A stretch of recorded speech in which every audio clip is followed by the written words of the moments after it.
I used to save every birthday card Thomas made me. It's 29 years worth. From crayon scribbles that said, "I love you, Mama," to store-bought cards with his teenage signature growing more hurried each year. The shoebox sits in my closet now, a museum of a love that used to be loud and present and real. But 5 years ago, the cards stopped coming. 5 birthdays have passed in silence, and each March 15th feels like holding my breath underwater, waiting for a call that never comes. This year, when I opened that student loan statement showing his remaining balance of $87,000, I realized something that made my hands shake. Thomas hadn't just forgotten my birthdays, he'd forgotten that love isn't a one-way street. But what if a mother's patience has limits too? Before we jump back in, tell us where you're tuning in from. And if this story touches you, make sure you're subscribed because tomorrow I've saved something extra special for you. I keep Peter's wedding ring in a small velvet box on my nightstand, right next to the lamp he bought me for our 10th anniversary. Some mornings I catch myself reaching for it before I'm fully awake, as if 32 years later, I still expect to find him sleeping beside me. The ring is simpler thin gold band that cost us 2 weeks' worth of groceries when we were 24, and thought love could sustain us through anything. In a way, it did, even after the forklift accident at the lumber mill took him from us. That ring remained a reminder that I had been someone's everything once. Peter would have turned 68 this year. I try to imagine what he'd look like now would his dark hair have gone completely silver like mine. Would he still sing off-key in the shower and leave coffee rings on his favorite books? Most days I can picture him clearly, but lately his face feels distant. Like trying to remember a dream after you've been awake too long, our house in Cedar Bay still carries traces of him everywhere. The loose floorboard in the hallway that he always meant to fix. The kitchen window he installed himself, slightly crooked but letting in the most beautiful morning light. The garden shed where he kept his tools organized with the precision of a man who understood that everything has its proper place. Sometimes I wonder if I've become like those tools, carefully arranged but rarely used. Thomas was only 2 when Peter died. He has no real memories of his father, just the stories I've told him and the photograph on the mantel where Peter is holding a chubby-cheeked baby who would grow up to look exactly like him. Dark eyes, strong jaw, that same way of tilting his head when he's thinking hard about something. When Thomas was little, he'd stare at that picture for long minutes, as if he could will his father back to life through concentration alone. I became everything to Thomas's then mother. Father, provider, protector. The life insurance money helped, but it was never enough. I worked extra shifts at the Cedar Bay Public Library, cataloging books until my eyes burned and my back ached. Thomas never knew about the nights I sat at the kitchen table, calculator in hand, trying to make the numbers work. He never knew about the times I ate peanut butter sandwiches for dinner so he could have proper meals. That was my choice, my joy, my purpose. The library became our second home. Thomas would do his homework at the small table in the children's section, while I reshelved returns and helped patrons find their next favorite story, Mrs. Henderson. The head librarian always said Thomas was the most well-behaved child she'd ever seen in her 40 years of service. He'd sit quietly for hours, surrounded by picture books, occasionally looking up to make sure I was still there. That connection, that invisible thread between us, felt unbreakable then. I remember the night Thomas graduated from high school. He wore Peter's old Tanavi blue with tiny silver anchors, and when he walked across the stage, I could swear I felt Peter's presence in the auditorium. Thomas had earned a partial scholarship to Oregon State, and I was so proud I cried through the entire ceremony. Afterward, he hugged me tight and whispered, "Thanks for everything, Mom. I know Dad would be proud too." That night, I lay awake, feeling like I had accomplished something magnificent. I had raised a good man, alone, against all odds. College changed things, as college should. Thomas discovered independence, new friends, a world beyond Cedar Bay's quiet streets. His phone calls became less frequent, his visits shorter. I told myself this was natural, healthy even. Young men need to spread their wings, and I had raised him to be self-sufficient. When he graduated with his marketing degree and landed a job in Seattle, I packed his childhood belongings with the same careful attention I'd given to everything else in his life. Each item wrapped in tissue paper, labeled preserved. The move to Seattle felt like watching him board a ship bound for a distant shore. He was only 4 hours away by car, but it might as well have been 4,000 miles. His life became a series of updates delivered through brief phone calls and social media posts I had to learn to navigate just to feel connected to my own son. Pictures of office parties, weekend trips, the girlfriend who lasted 8 months, then another who lasted 6. I studied these fragments of his life like an archaeologist trying to reconstruct a lost civilization. My retirement party was held in the library's main reading room, surrounded by the books that had been my companions for 38 years. Thomas came, of course. He gave a lovely speech about how dedicated I'd always been, how I'd inspired his love of learning. But even as he spoke, I could see him checking his phone, eager to get back to his real life. He left the next morning, with promises to visit soon that we both knew were empty. That's when the forgetting began. My 62nd birthday passed without acknowledgement. I waited by the phone all day, making excuses. He's busy with work, he's traveling, he'll call tonight. But night came and went in silence. I told myself it was an oversight, that next year would be different. Delia, my neighbor and closest friend, brought over a bottle of wine, and we sat on my back porch watching the sunset paint the sky pink and gold. "You can't keep making excuses for him," she said, her voice gentle but firm. Delia had never married, never had children, but she understood. Something about love that I was still learning. "He's just overwhelmed," I replied, the same defense I'd been offering for months. "Starting a new career, adjusting to city life, he'll find his rhythm." Delia sipped her wine and shook her head. "Maria, honey, love isn't supposed to be this hard to remember." The second forgotten birthday stung more than the first. By the third, I stopped waiting by the phone. By the fourth, I stopped baking myself a cake. By the fifth, I understood that this wasn't about memory or busy schedules. This was about priorities, and I was no longer one of his. But last month, when that manila envelope arrived from Great Lakes Student Loan Services, everything became crystal clear. Thomas hadn't forgotten about me completely. He'd simply redefined our relationship. I wasn't his mother anymore. I was his backup plan. The envelope sat on my kitchen counter for 3 days before I found the courage to open it. Inside were documents I didn't understand at first: loan consolidation forms, payment schedules, authorization requests. It took me several readings to grasp what Thomas had done.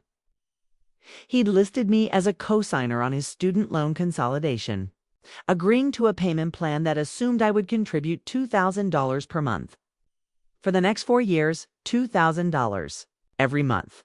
For 4 years, the assumption embedded in those papers felt like a physical blow. Somewhere in his mind, Thomas had calculated that his mother, the woman whose birthday he couldn't remember, would simply hand over $96,000 because once, a decade ago, I'd promised to help with his education if I could. I sat at my kitchen table, the same table where I'd once helped him with homework, and listened to his dreams, and felt something fundamental shift inside me. The mother who had sacrificed everything, who had worn the same winter coat for 8 years so Thomas could have new school clothes, who had worked double shifts and eaten leftovers for days, that woman was tired. That evening, I pulled out the shoebox of birthday cards. Starting with the earliest ones, I spread them across my bed like tarot cards telling the story of our relationship. "Happy birthday, Mommy. You were the best mom in the whole wide world." Written in green crayon with a drawing of 2 stick figures holding hands. Another one: "Dear Mom, thanks for taking care of me when I was sick." Love, Thomas, age 9. And another, you always know exactly what I need. Happy birthday to the most amazing woman I know. Your son, Thomas, age 16. The progression was heartbreaking in its clarity. The cards grew smaller, the messages shorter, the handwriting more rushed. The last one, from 5 years ago, was a generic drugstore card with a pre-printed message about motherhood and a hastily scrawled love. Tea inside. I closed the box and placed it back in my closet, next to the wedding dress I'd never wear again, and the baby clothes I'd saved thinking maybe Thomas would want them for his own children someday. But looking at those loan documents, I realized I'd been saving things for a son who had already moved on, who saw me as a resource rather than a relationship. That night, I did something I hadn't done in years. I called Thomas. He answered on the fourth ring, his voice distracted. Hey, Mom, what's up? I'm actually in the middle of something. I received some papers in the mail, I said, surprised by how steady my voice sounded. About your student loans. Oh, right. Yeah, I meant to call you about that. It's just a formality, really. My financial advisor suggested consolidating everything. To get a better interest rate, since you're already listed as a reference, it made sense to Thomas, I interrupted. Something I'd rarely done in his 34 years of life. I can't afford $2,000 a month. There was a pause. Well, you don't have to pay it all at once. We can work something out. Maybe you could do half, and I'll cover the rest until I get my next promotion. Until he got his next promotion. As if my financial sacrifice was just a temporary inconvenience in his career trajectory.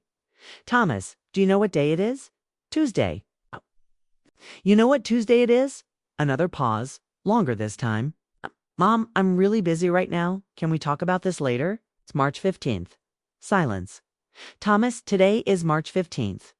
I heard him take a breath, and for a moment I thought he might apologize, might acknowledge the years of silence. Instead, he said, Look, I feel bad about missing your birthday, but you know how crazy work has been.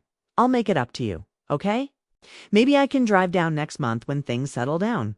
Next month when things settle down. It's the same promise he'd been making for 5 years. And about the loan thing, he continued, I know it seems like a lot. But you've got Dad's life insurance money just sitting there, right? What else are you going to do with it? What else was I going to do with it? The question hung in. The air like smoke from a fire I hadn't seen coming. Peter's life insurance money, the money that was supposed to secure my old age. That was supposed to ensure I never became a burden to anyone, was just sitting there, according to my son, waiting to solve his problems. I hung up without saying goodbye. The student loan documents lay spread across my dining room, table-like evidence in a crime I didn't know I'd committed. Each page revealed another layer of assumption, another expectation, that had been built on a foundation I never agreed to construct. Great Lakes Student Loan Services had sent me a congratulations letter. Congratulations for being such a generous co-signer. Congratulations for helping secure my son's financial future. Congratulations for agreeing to terms I'd never seen before. I called the customer service number listed on the letterhead. After 23 minutes of automated menus and hold music, a representative named Jennifer explained in a cheerful voice that Thomas had indeed listed me as a co-signer on his loan consolidation. According to their records, I had verbally agreed to this arrangement during a 3-way call on February 8th at 2:47 p.m. Ma'am, do you not recall authorizing this consolidation? Jennifer asked when I explained I had no memory of such a conversation. I stared at my kitchen calendar. February 8th, I'd been at my book club that afternoon, discussing Elena Ferrante's Neapolitan novels with 8 other women who, like me, had reached an age where we no longer felt obligated to pretend difficult books were perfect. I had not been on any phone call with Great Lakes Student Loan Services. There must be some mistake, I told Jennifer.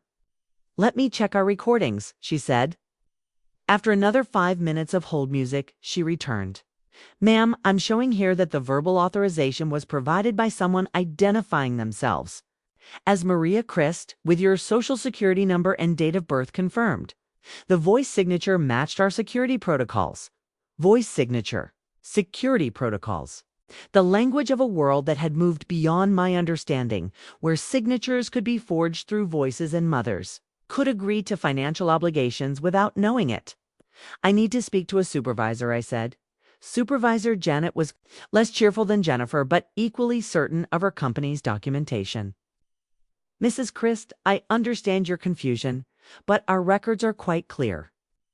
The authorization was properly obtained and recorded. If you'd like to dispute this arrangement, you'll need to file a formal complaint with our fraud investigation department. Fraud investigation. The word landed in my stomach like a stone. Was this fraud? Had Thomas simply impersonated me? Had he called one day when I was distracted, mentioned something about loans? And I'd said yes without understanding what I was agreeing to. The possibility that I might have unknowingly committed myself to nearly $100,000 in payments made my hand shake. After I hung up, I sat in my living room staring at Peter's photograph on the mantel. He looked so young in that picture, so certain that the future held nothing but good things. We'd been married 3 years when it was taken, and I was pregnant with Thomas, though it barely showed yet. Peter's hand rested on my shoulder, protective and proud. What would he think of the man our son had become? I tried to remember what Thomas had been like as a child, before life became complicated by ambition and distance. He'd been sensitive, almost fragile after Peter died. For years, he'd climb into my bed during thunderstorms, his small body pressed against mine for comfort. He'd leave me drawings on the refrigerator, stick figures of the two of us, holding hands under a smiling sun. He'd help me make dinner, standing on a kitchen stool to reach the counter, asking endless questions about why onions made people cry and whether vegetables had feelings. That little boy would never have forged my signature or tricked me into financial obligations. But that little boy had grown into a man who saw his mother's retirement savings as a solution to his problems. Delia knocked on my door around dinner time, carrying a casserole dish that smelled like heaven. She took one look at my face and set the dish on the counter. "What's happened?" she asked. I showed her the loan documents. Delia read them with the methodical attention she'd once applied to patient charts during her nursing career. When she finished, she set the papers down carefully and poured us both glasses of the wine she kept in my refrigerator for emergencies. "How much does he owe in total?" she asked. $87,000. They want me to pay $2,000 a month for the next 4 years. Delia sipped her wine and shook her head. "That boy has lost his mind. He's not a boy anymore, Dell. He's 34 years old. Then he's old enough to pay his own bills." We ate Delia's tuna casserole in silence while the evening light faded outside my kitchen window. I'd always loved this time of day, the gentle transition from afternoon to evening when the world seemed to pause and breathe. But tonight, even the familiar comfort of Delia's company couldn't ease the weight of betrayal settling in my chest. "You know what bothers me most?" I said finally. "What? It's not even the money. I mean, it is, but it's not just that. It's that he never asked, never said, 'Mom, I'm struggling with these payments. Could you help me figure something out?' He just assumed. Like I'm not a person with my own needs and plans and limitations. It's like I'm just a bank account that happens to bake good cookies at Christmas." Delia reached across the table and squeezed my hand. "You raised him to believe you'd always take care of everything. Maybe it's time to teach him differently." That night, I couldn't sleep. I walked through my house, touching the things that had defined my life for so long. The books I'd collected over decades of careful spending. The quilt my mother had made for my wedding. The garden tools Peter had given me for our anniversary, still sharp and well-maintained. Each object told a story of patience, of making do, of building a life through small daily choices and long-term planning in my bedroom. I opened the drawer where I kept my financial documents. The life insurance check from Peter's death, $50,000 that had seemed like a fortune. When I was 34 and terrified, it had paid for Thomas's schooling, his clothes, his activities. Over the years, I'd replenished it through careful budgeting, and the small inheritance from my parents. Now it sat in a savings account earning modest interest, my security blanket for the future. The future. I'd never really thought about what that meant in concrete terms. I'd assumed I'd live in this house until I couldn't anymore. Then, maybe, move to one of those nice assisted living communities in Portland.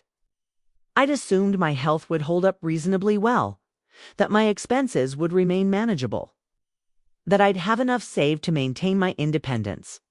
I'd never assumed my 3 to 4-year-old son would expect me to spend nearly all of it on his student loans.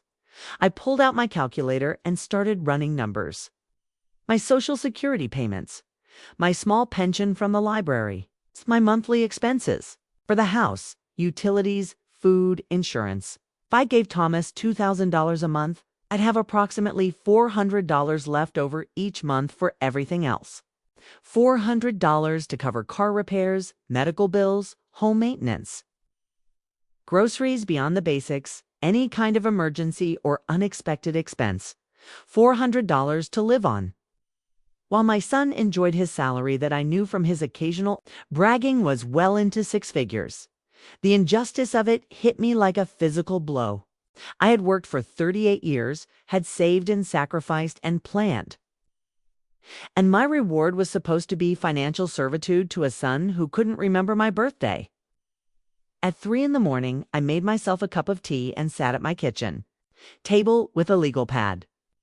At the top of the page, I wrote options. Then I stared at the blank lines below until dawn crept through the windows. Option 1. Pay the loans as Thomas expected. Drain my savings. Live on the edge of financial insecurity. Hope nothing went wrong with my health or my house for the next 4 years. Option 2. Refuse to pay and deal with the legal consequences. Did I have any legal obligation? The loan companies seemed to think so, but I hadn't willingly signed anything. Option 3. Compromise. Offer to pay some amount that wouldn't destroy my financial stability. Hope Thomas would understand and make up the difference. Option 4. Do nothing. Let Thomas figure out his own solution. I sat there for hours, writing and rewriting these possibilities, trying to imagine how each scenario would play out. But every option seemed to lead to the same conclusion. My relationship with my son would never be the same by the time the sun was fully up. I had filled 4 pages with calculations, questions, and half-formed thoughts. At the bottom of the last page, I wrote something that surprised me. What do I want my life to look like? I'd spent so many years defining myself in relation to other people, Peter's wife. Thomas's mother, the helpful librarian, the reliable neighbor. I'd never really asked what Maria wanted for herself. What dreams had I set aside? What possibilities had I never explored because I was too busy taking care of everyone else? The doorbell rang at 8:30. Through the peephole, I saw a delivery truck and a young man holding a large bouquet of flowers. My heart leaped for a moment. Had Thomas remembered after all? Had our phone conversation sparked some guilt or recognition? The flowers were beautiful. 24 roses in shades of pink and white, arranged with baby's breath and greenery. Card read, "Sorry I missed your birthday. Hope these make up for it. Love, Thomas. P.S. Let me know about those loan papers when you get a chance." I set the bouquet on my dining room table and stared at it for a long time. Beautiful flowers that probably cost him $150. Sent to apologize for 5 years of forgetting and to soften me up for nearly $100,000 in loan payments. The mathematics of it was almost insulting, Delia. Knocked on my door an hour later, took one look at the flowers and snorted. "Gilt roses," she said. "My ex-husband used to send those every time he screwed up." "They're beautiful," I said weakly. "So is a sunset, but you can't eat one." I laughed, despite myself. Delia had a way of cutting through emotional manipulation that I'd always envied. She saw things clearly, without the fog of obligation and history that clouded my judgment. "What are you going to do?" she asked. I looked at the flowers, then at the loan documents still scattered across my table. Then at my reflection in the hallway mirror. The woman looking back at me had soft, gray hair that needed cutting, kind eyes behind reading glasses, and the general appearance of someone who'd spent her life being accommodating. "I don't know yet," I said. "But I'm starting to think that's okay. Maybe I don't have to know right away. Maybe I can take some time to figure out what I actually want." Delia smiled. "Now you're talking sense." The brass nameplate sat in my desk drawer like a relic from another life. Maria Christ, Senior Librarian. 38 years of service reduced to 4 words on a piece of metal that had once announced my professional identity to anyone who approached my desk. I'd removed it on my last day of work 18 months ago, fully intending to throw it away. But somehow it had ended up in the drawer beside my kitchen sink, nestled between expired coupons and rubber bands that no longer held their stretch. I pulled it out the morning after the flowers arrived, running my thumb over the engraved letters. The brass had tarnished slightly, and there was a small scratch near the corner where someone had dropped a stapler years ago. But the words were still clear, still true in their way. I had been Maria Christ, Senior Librarian. The question was, who was I now? Retirement had been a gentle decline rather than a sudden cliff. They'd thrown me a party, given me a crystal bowl that I never used, and promised I'd always be welcome to visit. The first few months had felt like an extended vacation. I'd read novels during daylight hours, gardened without checking the clock, organized closets that had been neglected for years. But gradually, the freedom had begun to feel like emptiness. Without the structure of work, my days had no natural rhythm. I'd wake up whenever my body decided it was time, eat breakfast while reading yesterday's newspaper. I'd find myself wondering what to do with the 8 hours that used to be filled with purpose. The library had given me identity, community, and a sense of contribution to something larger than myself. Without it, I was just a woman living alone in a house by the ocean, waiting for something to happen. The phone call with Thomas had shattered even that tentative peace. The assumption that I existed primarily to solve his problems had forced me to confront an uncomfortable truth. I'd been drifting for the past year and a half, existing rather than living, maintaining rather than growing.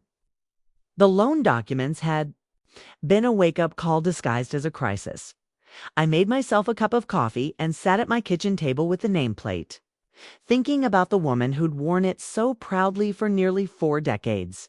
That Maria had known exactly who she was and what she contributed to the world. She'd helped children discover the magic of stories, assisted students with research projects that shaped their futures, recommended books that changed people's perspectives.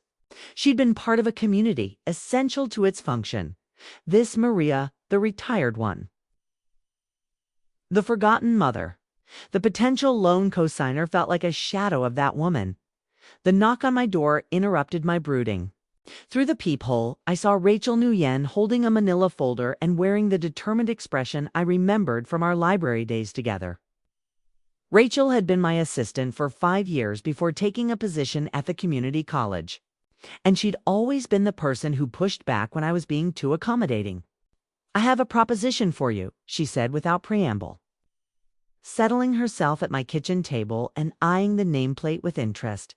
"And before you say no, hear me out completely."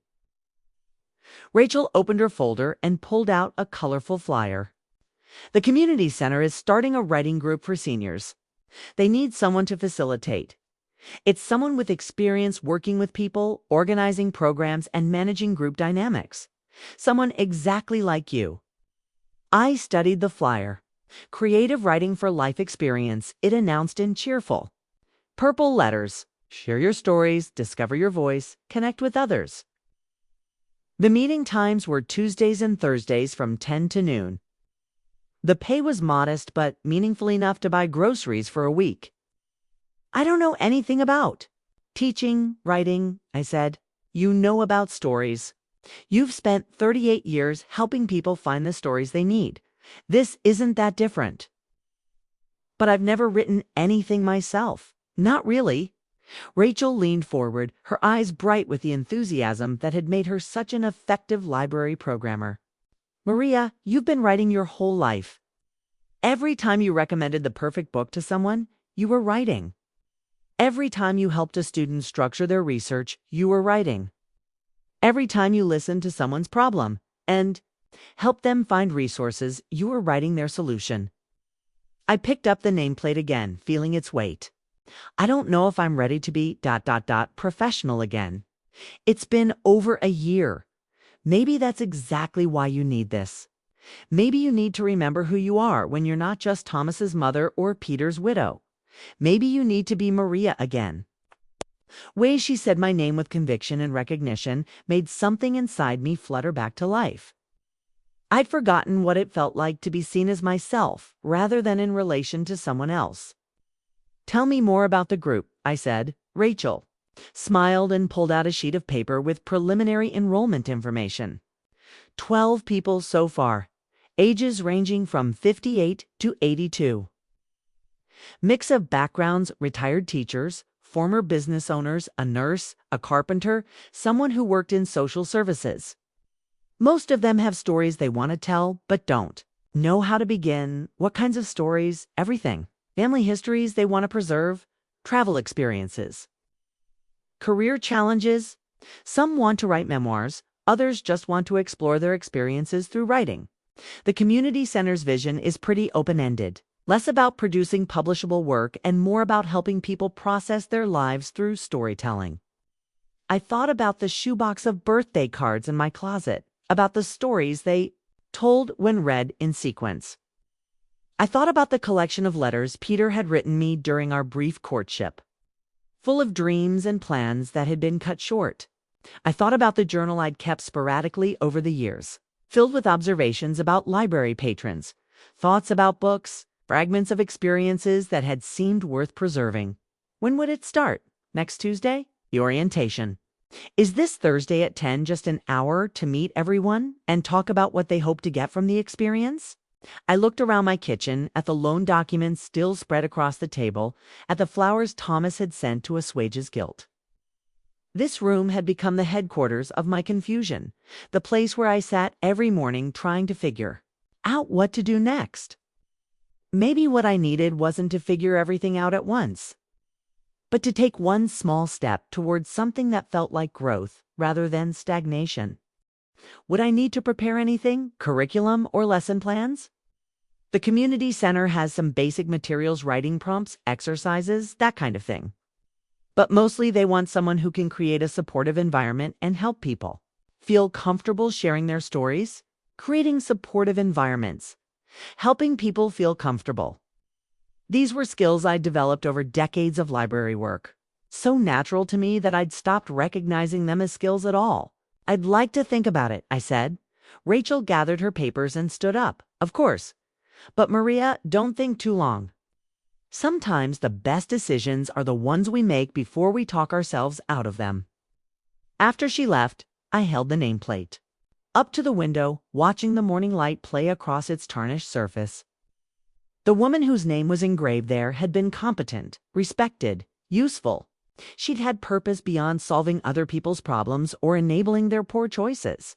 I thought about Thomas, probably sitting in his Seattle office right now, confident that his mother would come through for him as she always had. He'd sent the flowers because he knew exactly which buttons to push.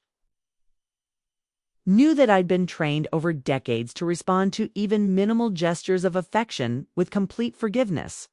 The loan papers could wait on his desk while he focused on more important things, secure in the knowledge that Mom would handle it. But what if Mom was tired of handling everything? What if Mom wanted to handle something for herself instead? I walked to my computer and typed out an email to Rachel. I'd like to come to the orientation on Thursday. What should I bring besides myself? Her response came back within minutes. Just bring your stories, Maria. Everyone has them. It's time you started telling yours. That afternoon, I drove to the community center for the first time in years. It was a modest building that had once been a church. It's converted in the 1980s to serve the town's social and recreational needs. The rooms where I'd attend meetings were bright and welcoming, with large windows overlooking the community garden where volunteers grew vegetables for the local food bank.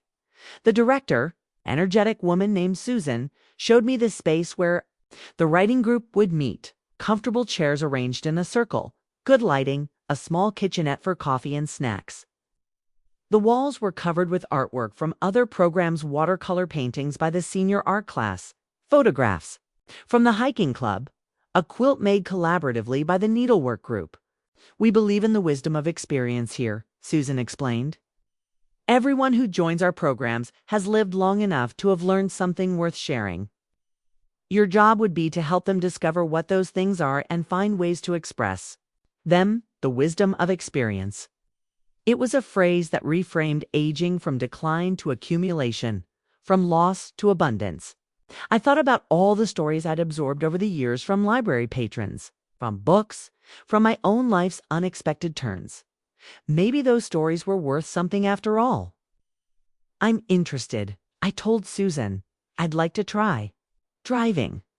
Home, I felt something I hadn't experienced in months. Anticipation. Not anxiety about what might go wrong, but genuine curiosity about what might unfold.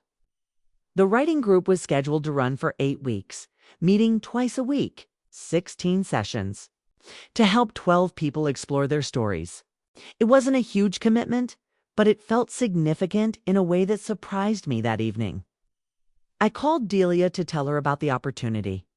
"It's about time," she said. "You've been moping around that house like a ghost for months. You need something that's yours, something that has nothing to do with Thomas or his problems." "I'm nervous about it," I admitted. "What if I'm terrible at facilitating? What if I don't know how to help people, right?" "Maria, you've been helping people with stories your entire career. The only difference is that now they'll be creating them instead of just reading them." I looked at the nameplate still sitting on my kitchen table beside the loan documents. The juxtaposition felt symbolic, my old identity next to my current crisis. The past I was proud of beside the present I was struggling to navigate. "Del, can I ask you something?" "Always." "Do you think I enabled Thomas? You think I made it?" "Too easy for him to take me for granted." It was a long pause. "Honey, you did what every good mother does. You tried to make life easier for your child. The problem isn't that you helped him.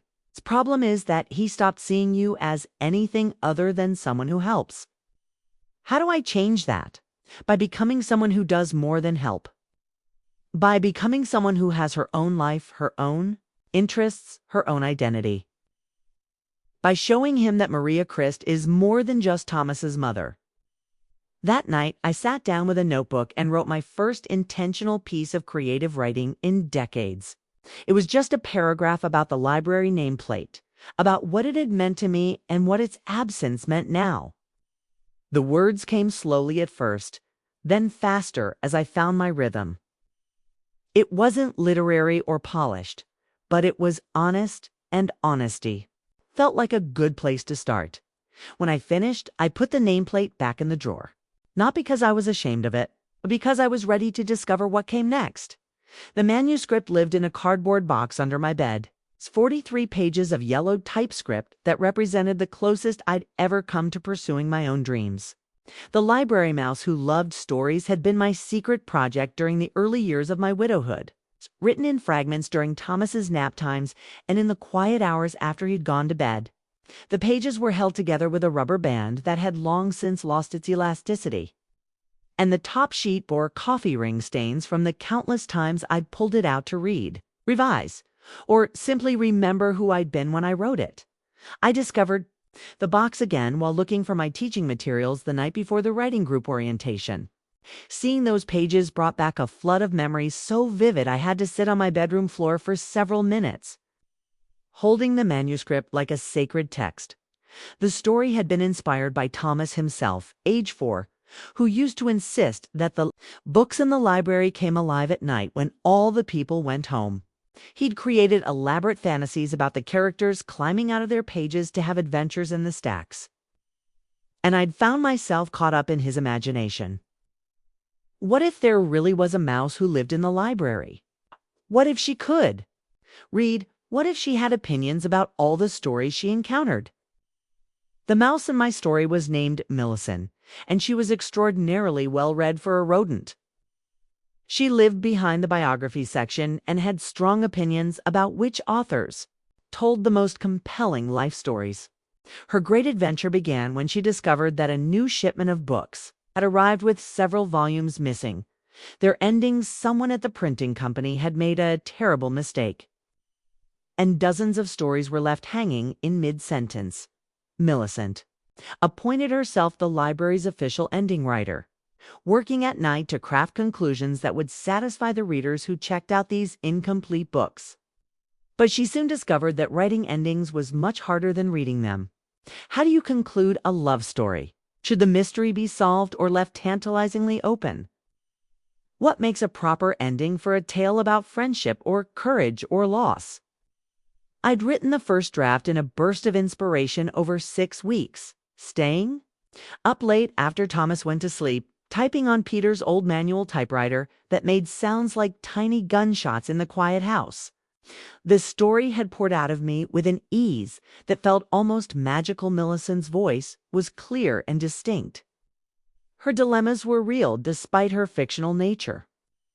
And her journey toward understanding how stories work felt like my own exploration of narrative and meaning. But then life had intervened, as life always did. Thomas started kindergarten and needed help with homework. The library acquired a new computer system that required extensive training.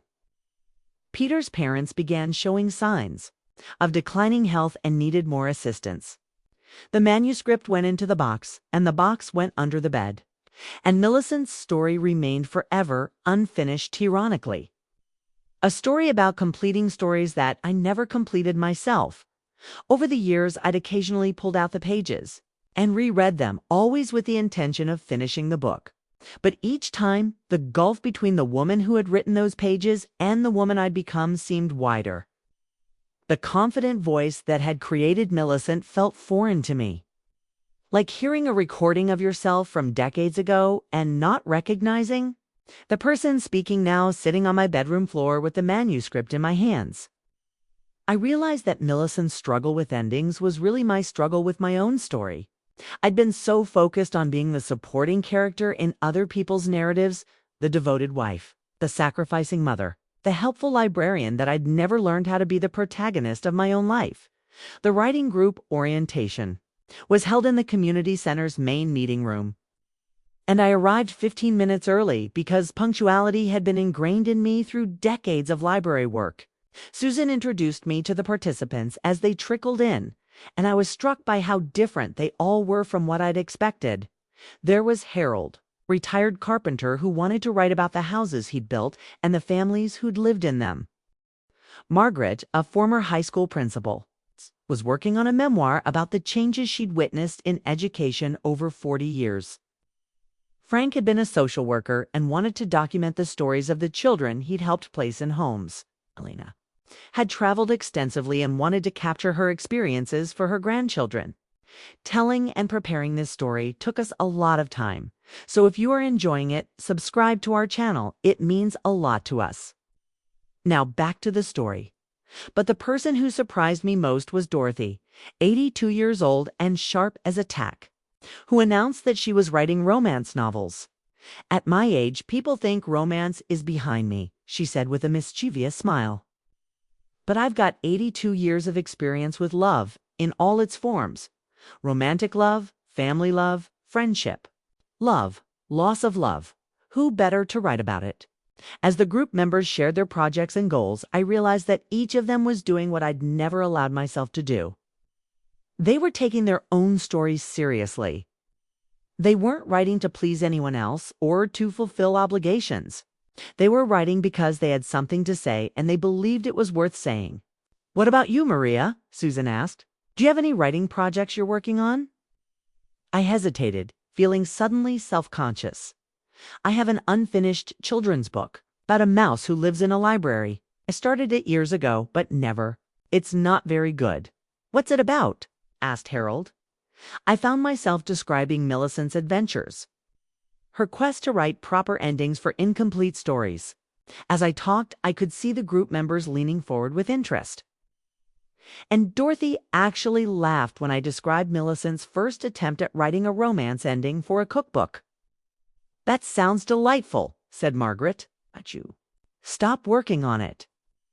The question hung in the air, and I realized I'd never really examined my reasons for abandoning the project. Life got busy, I said finally.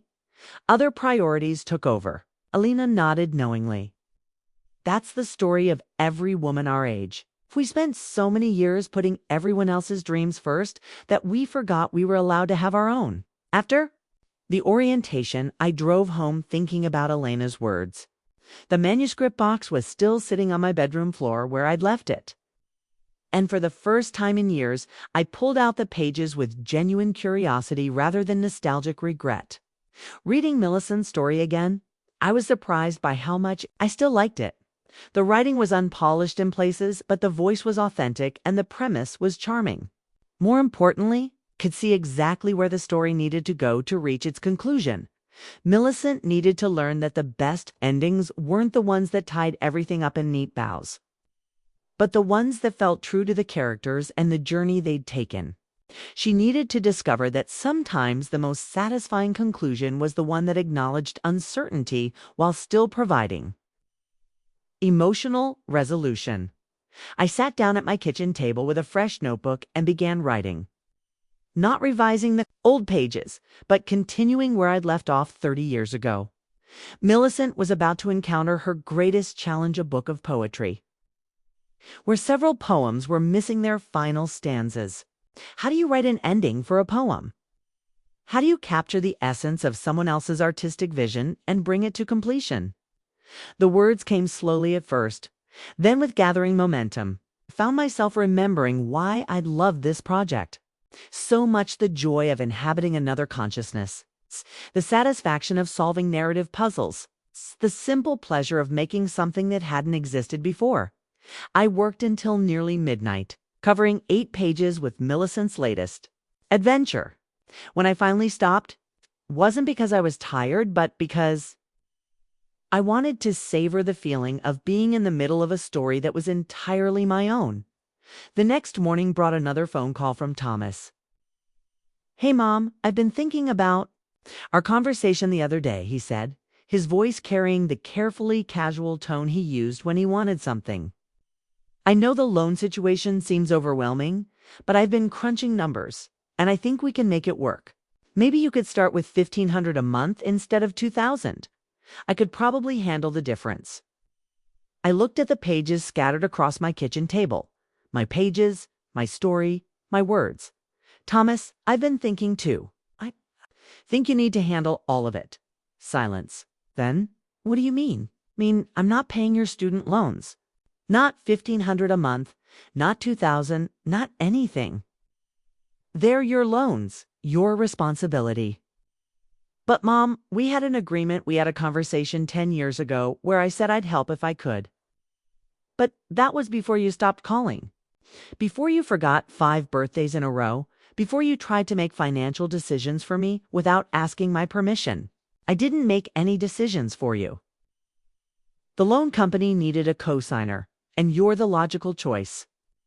"Thomas, I never agreed to co-sign anything. If my name is on those documents, it's because you forged my signature or impersonated me on the phone." Another silence, longer this time.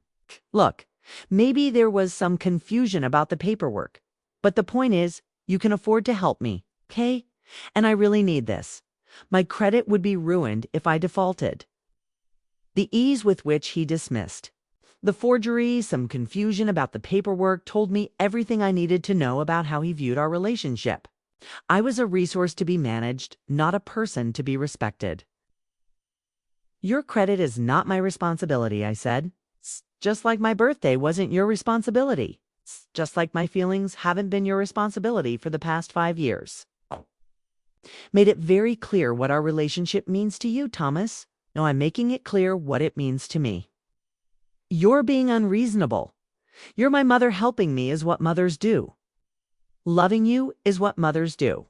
Helping you is what I choose to do when you treat me with respect and consideration, when you remember that I'm a person with my own life and my own needs." I hung up before he could respond, my hands shaking with adrenaline and something that felt like relief. The phone rang again immediately, but I didn't answer it. It rang 4 more times over the next hour, but I let it go to voicemail. That afternoon, I called the loan company and spent 2 hours on hold before reaching someone in the fraud investigation department. I filed a formal complaint explaining that I had never authorized the consolidation or agreed to any payment plan. They assured me they would investigate and remove my name from any obligations if my claim was substantiated. Then I drove to the community center and found Susan in her office. "I'd like to accept the position with the writing group," I said. "And I'd like to add something to the curriculum. I want to include a session on finishing projects, how to overcome the obstacles that keep us from completing our stories." Susan smiled. "Personal experience, the best kind." I said that evening I called Delia to tell her about my decision regarding the loans. "Good for you," she said. "It's about time you remembered that no is a complete sentence." "I'm scared," I admitted. "What if he never speaks to me again?" "Honey, he barely speaks to you now. And when he does, it's to ask for money. What exactly would you be losing?" I thought about the birthday cards in my closet, about the little boy who used to climb into my bed during thunderstorms. But I also thought about the writing group, about Millicent's unfinished story, about all the dreams I'd set aside to accommodate other people's expectations. "I think I'd be losing the illusion that being a good mother means never saying no," I said. "Now you're talking sense." That night, I worked on Millicent's story until well past midnight. She was making progress with the poetry book, learning that sometimes the most beautiful endings were the ones that left room for the reader's imagination. It was a lesson I was learning too, in my own way. Sometimes the most satisfying conclusion to one chapter of your life was the beginning of another. I found Thomas's third-grade report card while looking for extra notebooks to take to the writing group. It was tucked inside a folder of his school. Papers that I'd been meaning to organize for years, decades. Really. The card was small and official-looking, with Cedar Bay Elementary School printed at the top in cheerful blue letters. And seeing Mrs. Patterson's careful handwriting brought back a flood of memories I'd thought were safely buried. "Thomas is a bright child with natural curiosity," she'd written in the comments section. "However, he struggles to complete assignments on time and often relies on others to solve problems he's capable of handling himself. He would benefit from more independence and accountability." I remembered that parent-teacher conference clearly. Now, Mrs. Patterson had been kind but direct, explaining that Thomas had a pattern of forgetting homework, losing supplies, and expecting adults to rescue him from the consequences of his disorganization. She'd suggested that perhaps I was helping him too much, doing things for him that he should learn to do himself. I'd been defensive, I recalled with painful clarity. Thomas was still grieving his father, I'd explained. He needed extra support and understanding. Mrs. Patterson had nodded sympathetically but maintained her position. The best way to help Thomas was to let him experience the natural consequences of his choices and learn to solve his own problems instead. I'd spent that evening organizing his backpack, creating a homework checklist, and establishing elaborate systems to ensure he'd never forget another assignment. I'd seen his struggles as evidence that he needed more of my help, not less of it. The pattern had been set early and reinforced consistently. Thomas would encounter a problem. I would solve it. Looking at that report card now, 30 years later, I could see the direct line from the 8-year-old who expected others to solve his problems to the 34-year-old who'd forged my signature on loan documents. Mrs. Patterson had tried to warn me, but I'd been too invested in being the perfect mother to hear her wisdom. The first meeting of the writing group was scheduled for the following morning, and I'd been preparing discussion questions about character development and motivation. But holding Thomas's report card, I realized I'd been thinking about character all wrong. I'd been focused on how to create believable fictional characters when the real challenge was understanding the characters in my own life, including myself. I slipped the report card into my purse. Something told me it might be useful as an example of how artifacts from our past can illuminate patterns we didn't recognize at the time. The community center meeting room buzzed with nervous energy when I arrived. 12 people sat in the circle of chairs, clutching notebooks and looking like students on the first day of school. I felt a familiar flutter of performance anxiety, the same feeling I'd had decades ago when I'd first stood in front of a library reading group. "Good morning, everyone," I began, settling into my chair. "I thought we'd start by talking about why we're here. Not the practical reasons we all want to write, but the deeper motivations. What stories are you carrying that feel urgent to tell?" Harold raised his hand tentatively. "I've been thinking about my father lately. He died when I was 20, and I realized I never really knew him as a person, just as a dad. I want to write about what I've learned about him since then." "Yes." "Beautiful," said Alina. "I have the opposite problem. I know too much about my family's stories, secrets that have been buried for generations. I'm not sure if I should dig them up or let them stay buried." One by one, they shared their motivations.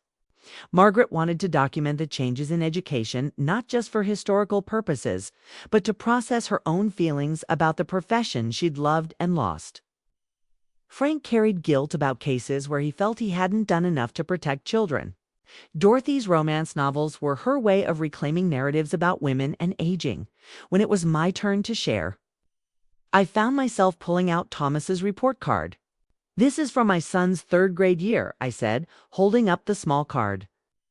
"His teacher wrote that he relied too much on others to solve his problems." I dismissed her concerns because I thought protecting him was the same thing as loving him. But looking at it now, I can see that I was creating a character the perfect devoted mother instead of being a real person with boundaries and needs. I paused, surprised by how raw the admission felt.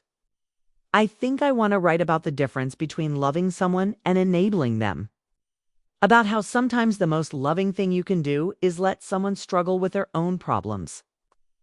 The room was quiet for a moment. Then Dorothy spoke up. "My daughter went through a terrible divorce last year, and I kept trying to fix everything for her. Her lawyer, her finances, her custody arrangements. Finally, she said to me, 'Mom, I know you mean well, but you're making me feel like you don't trust me to handle my own life.' It was like a slap in the face, but she was right. It's so hard to know when to help and when to step back," added Margaret, "especially with our children. We spend their whole childhood solving their problems, and then suddenly we're supposed to stop." "Maybe that's the story," I said, feeling my way towards something important. "The story of learning to be a different kind of loving when the old kind isn't working anymore." I handed out writing prompts I'd prepared, but I also suggested an alternative exercise. Think about an artifact from your past: a letter, a photograph, a report card, anything that represents a moment when you made a choice that shaped who you became. Write about what you see differently now than you did then. The room filled with the sound of pens scratching on paper. I started my own piece, writing about the evening after that parent-teacher conference when I'd reorganized Thomas's entire backpack, color-coding his folders and laminating his schedule. I wrote about how proud I'd felt of my organizational skills, how certain I'd been that I was being a good mother. When our hour was up, several people volunteered to share what they'd written.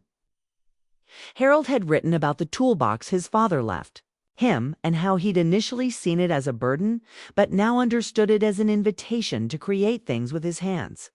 Alina had written about a passport stamp from a trip she'd taken alone at age 60, despite her family's concerns, and how it had taught her that she was braver than anyone believed.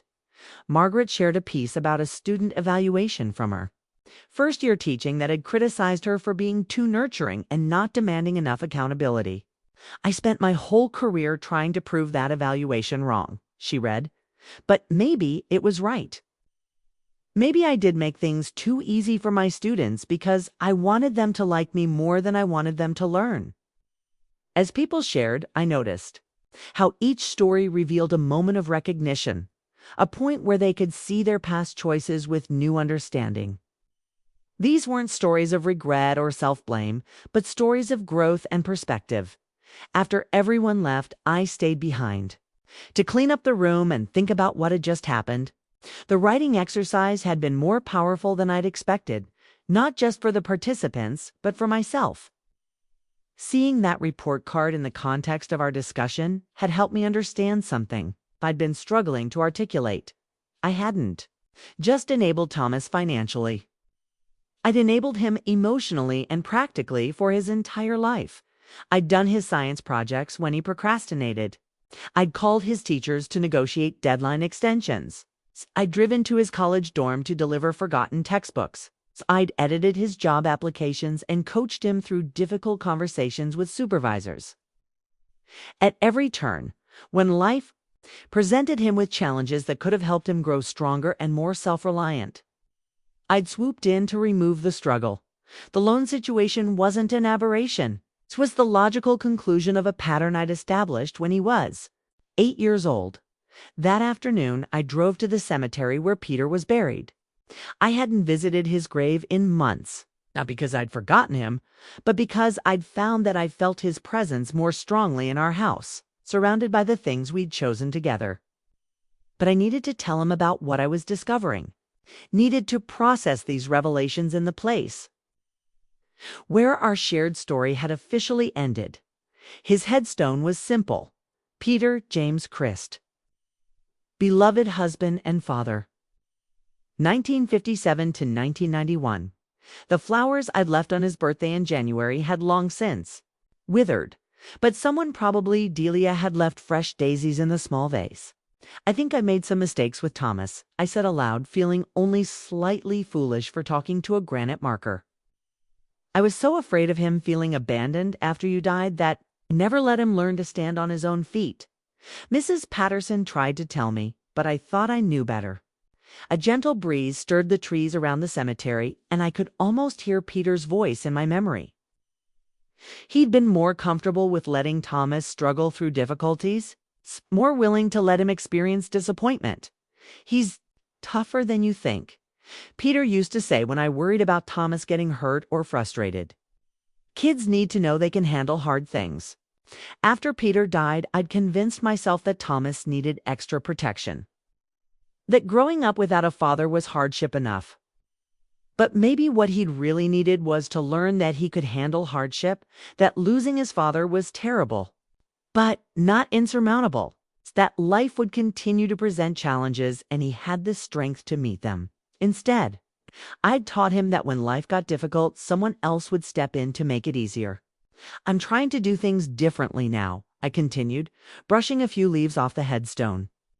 "I'm letting him solve his own problems, even though it scares me. I'm trying to remember who I was before I became his emergency contact for everything." I sat on the small bench beside his grave and pulled out my notebook. The writing group had inspired me to continue exploring my own story, not just Millicent's.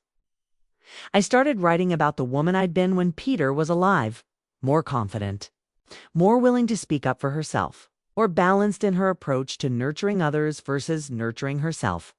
That woman had dreams beyond motherhood. She'd wanted to write children's books, maybe teach someday, travel to places she'd only read about. She'd been planning to learn Spanish and take pottery classes, and maybe even try her hand at gardening.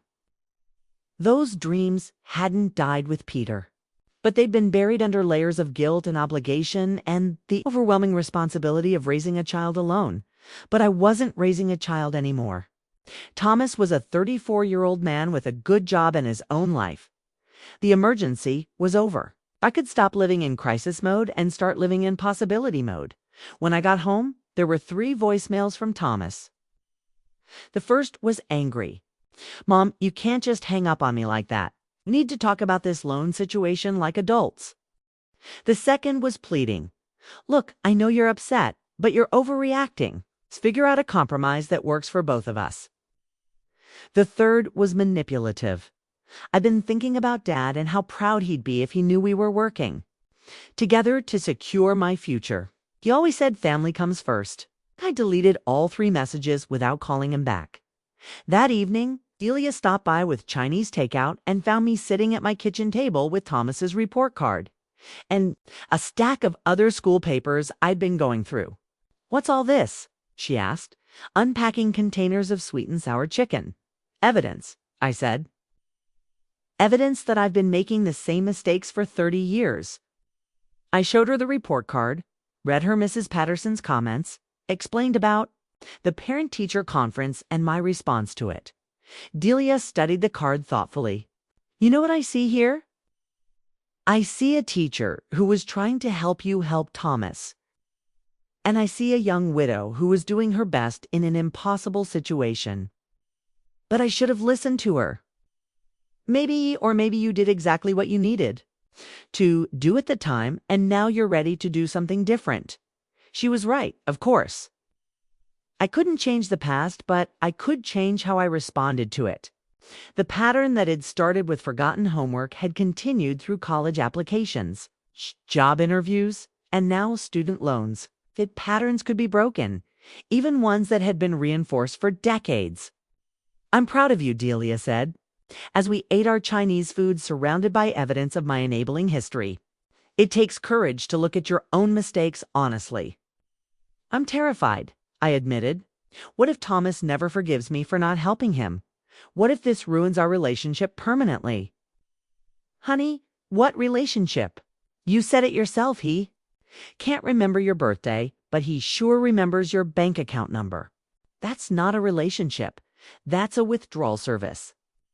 I laughed despite myself. Delia had a gift for cutting through emotional fog with surgical precision. Besides, she continued, maybe this will force him to see you as a real person instead of just his backup plan. Maybe it'll be the best thing that ever happened to both of you. My garden journal lived on the kitchen windowsill. Its cover faded from years of sun exposure and its pages water-stained from hasty consultations during watering sessions. I'd been keeping it for 15 years, documenting planting dates, harvest, yields, successful varieties, and spectacular failures. Reading through it was like traveling backward through time. Each season's entries revealing not just what I'd grown, but who I'd been when I planted those seeds. The earliest entries were ambitious and detailed. March 15th, 2009. Started tomato. Seeds on heat mat. Varieties Better Boy, Early Girl, Cherokee, Purple. Goal, 50 pounds total harvest. That woman had grand plans and careful strategies. She researched companion planting, rotated crops scientifically, and maintained elaborate spreadsheets tracking everything from soil pH to rainfall amounts. But as the years progressed, the entries became sparser and more pragmatic. May 2018. Bought tomato plants at nursery, too busy to start from seed. By 2020, whole seasons passed with barely any documentation. Did something grow? Can't remember what. Looking at the journal now, I could see my gradual retreat from active engagement with my own life. The woman who had once planned extensive vegetable gardens with the precision of a military campaign had slowly transformed into someone who could barely remember what she'd planted from one month to the next. But this year felt different. The writing group had awakened something in me, a renewed sense of agency and purpose. I'd been thinking about what it meant to nurture really. Nurture than simply maintain or rescue. Plants had taught me about this kind of nurturing over the years, though I'd never recognized the lesson until now. Good gardening required. It's a delicate balance between intervention and restraint.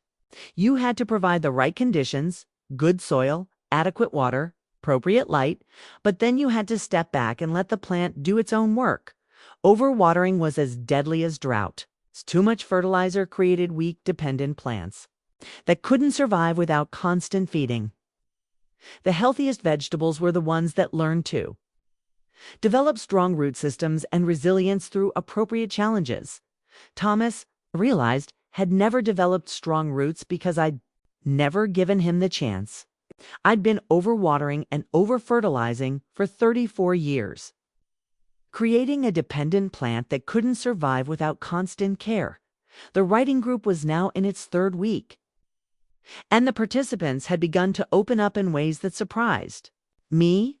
Harold was working on a memoir about building houses that would outlast him, and his writing had revealed a poet's sensibility hidden beneath decades of pragmatic construction work. Margaret was exploring the intersection of education and social justice. documenting how her understanding of her role as a teacher had evolved over 4 decades. But it was Dorothy who had become my unexpected inspiration. At 82, she was writing with the energy and passion of someone half her age, crafting romantic stories that were both tender and surprisingly steamy. When I'd expressed amazement at her productivity, she was producing pages faster than anyone else in the group. She'd laughed and said, "Honey, at my age, you can't afford to waste time being precious about your words. You just have to trust that the story wants to be told and get out of its way. Trust that the story wants to be told." The phrase had stayed with me for days, resonating not just with my writing, but with my life. Maybe my story, the real story of who I was beyond my roles as wife and mother, was waiting to be told. Maybe I just needed to get out of its way.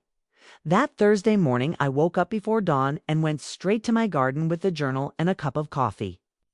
The early morning light was perfect for assessing what needed attention, and I'd been neglecting the space for weeks while I focused on the emotional upheaval with Thomas. The tomatoes were thriving despite my neglect, their branches heavy with fruit in various stages of ripeness. The beans had climbed their poles with enthusiasm, producing more than I could possibly eat. But the lettuce had bolted in the heat, and the basil was flowering because I hadn't been pinching the buds. I spent 2 hours working in the garden, harvesting vegetables, pulling weeds, and making notes in my journal about what was working and what wasn't. The physical labor felt grounding after weeks of emotional turbulence. And the simple act of nurturing something that would nurture me in return was deeply satisfying.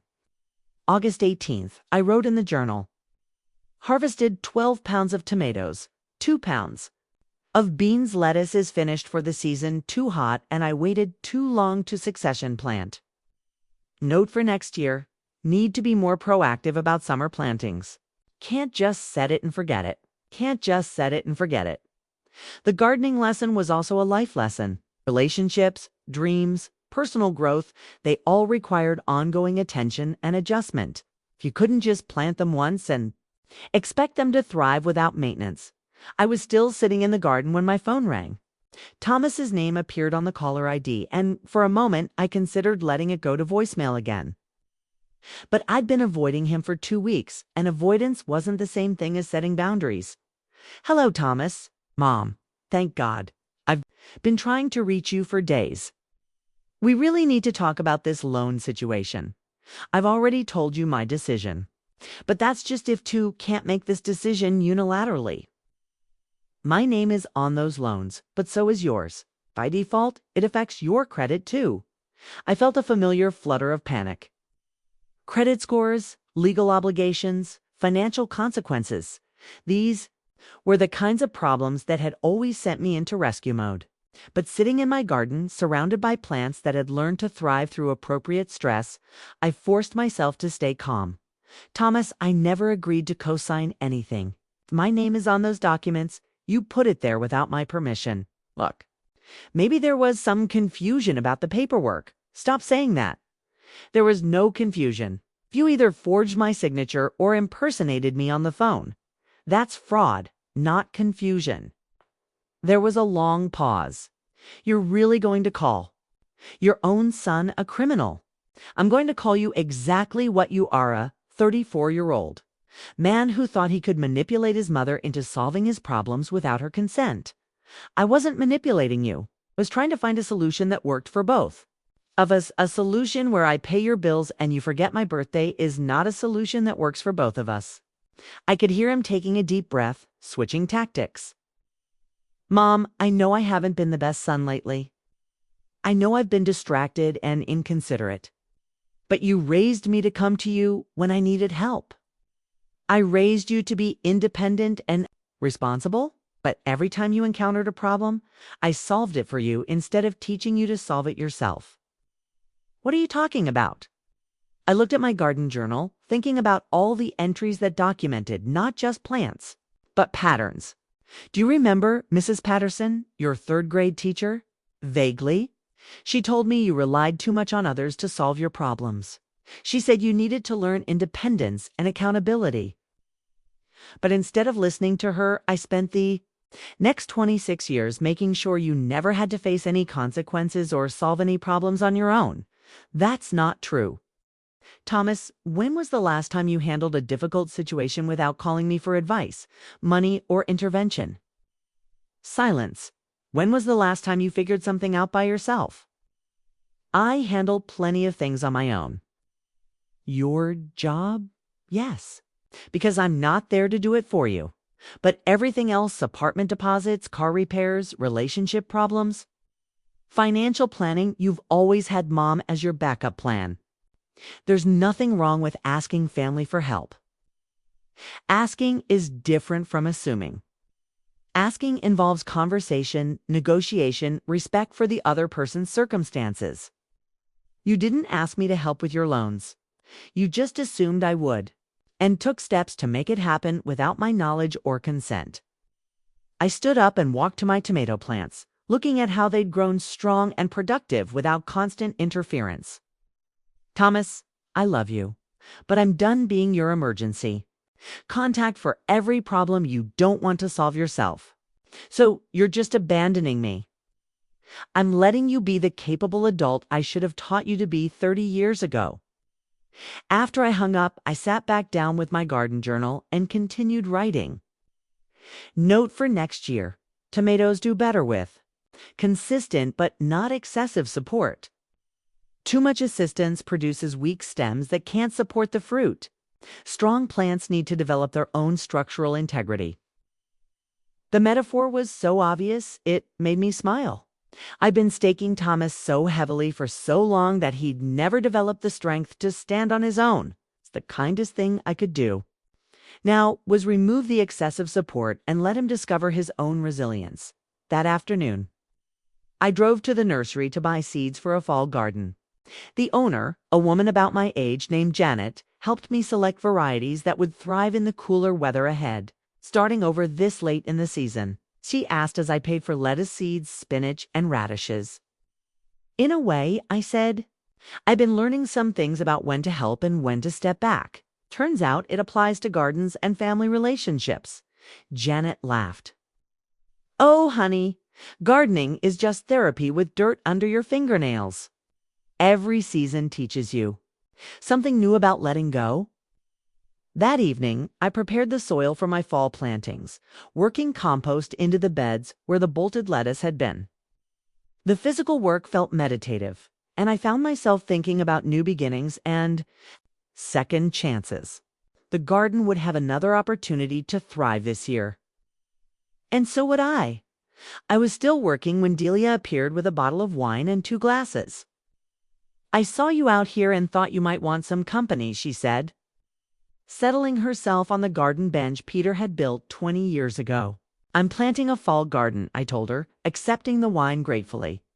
Lettuce, spinach, things that like cooler weather, fresh starts, something like that. I sat beside her and told her about my conversation with Thomas about the gardening, metaphors that had been clarifying my thinking. You know what's funny? Delia said. Spent 30 years as a nurse, and we had to learn the same lesson: when to intervene and when to let the body do its own healing. The hardest part of the job was knowing when your help was actually hurting. Did you ever have patients who didn't want to get better? Who wanted you to keep taking care of them indefinitely? Oh, all the time. And their families were often the worst enablers. They'd bring them food when they were supposed to be following restricted diets. They'd do physical therapy exercises for them. They'd hover and fuss until the patient never had a chance to build their own strength. What did you do? Set boundaries. Educated the families about the difference between helpful support and harmful enabling. Sometimes I had to be the bad guy who enforced the rules, even when it made people angry. Delia sipped her wine and looked at my freshly prepared garden beds. The patients who recovered best were the ones whose families learned to step back and let them do the hard work of healing themselves. We sat in comfortable silence as the evening light faded, watching the automatic sprinkler system I'd installed water the established plants. I'd learned over the years to trust systems that didn't require my constant intervention. to set up conditions for success and then let nature take its course. Del, can I ask you something? Always. Do you think it's too late to change a relationship that's been unbalanced for so long? Honey, plants can be pruned at almost any stage of growth. Sometimes the pruning looks harsh, but it's necessary for healthy development. She gestured toward my tomatoes, which I'd been aggressively trimming to encourage fruit production. Look at those plants. 6 weeks ago, they were overgrown and producing mostly leaves. Now they're loaded with tomatoes because you forced them to focus their energy on what mattered. I thought about Thomas, probably sitting in his Seattle apartment right now, trying to figure out how to handle his financial problems without his mother's automatic rescue. It would be good for him to struggle a little to discover his own resourcefulness and capability. I'm scared, I admitted. What if he decides he doesn't need me at all? Then you'll know he's truly grown up, and maybe, just maybe, he'll start wanting a relationship with you instead of just needing one. That night, I made my final entry in the garden journal for the week. August 18th, evening, planted fall crops. Learn that sometimes the most loving thing you can do is create the conditions for growth and then get out of the way. Note for next year: trust the process more, intervene less. Some of the best vegetables are the ones that learn to thrive on their own. I never intended to record the phone call. It happened by accident when I activated the voice memo app while trying to answer Thomas's call on Thursday morning. But when I discovered the recording later that day, I realized it had captured something important. Not just the words "weed" spoken, but the emotional reality of our relationship that I'd been avoiding for years. The writing group was scheduled to meet in an hour, and I'd been preparing discussion materials about dialogue and authentic voice when my phone rang. Thomas's name on the caller ID made my stomach tighten. But I'd committed to answering his calls instead of hiding behind voicemail. "Mom, I've been thinking about our conversation yesterday," he began, his voice carrying that careful tone he used when he was planning to negotiate. "I think maybe we got off on the wrong foot with this whole loan thing." "Thomas, there's no wrong foot here. I simply can't and won't pay your student loans. But here's what I'm thinking.